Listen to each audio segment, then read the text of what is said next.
और एक तो ये कॉलेज फर्स्ट ईयर के लौंडों में इतनी ज्यादा गर्मी होती है ना, इनको किसी प्रोफेसर ने इतना सा कुछ बोल दिया। ओए तू, अरे बंटू चुटकी बजा तो, मेरे से बचती नहीं। हाँ जी प्रोफेसर, मिलते आपसे बाहर। और मिलने के समय पे इनसे पहले प्रोफेसर के बंदे आ जाते हैं उधर। क्या बोल रहा था?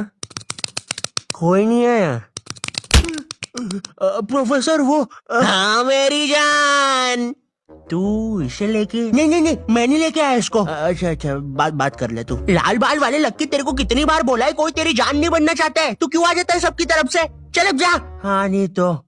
और प्रोफेसर आपके बंदों को बोल देना पीठ पे कोई नहीं मारेगा। और उस बंदे ने चेन क्यों पकड़ी है हाथ में? भैया चेन नहीं खा रहा मैं, पीठ पे निशान पड़ जाते हैं, मम्मी को पता चल जाता है, फिर से लड़ाई की मैंने आज। इधर लाल बाल वाले लक्की के मन में चल रहा होता है कि क्या वो किसी को अपनी जान बना भी पाएगा, लेकिन फिर उसे दूसरे कॉलेज की लाल बाल वाली सिम्मी मिल जाती है। अब हाँ मेरी जान। क्या मेरी जान? वही ना मेरी जान।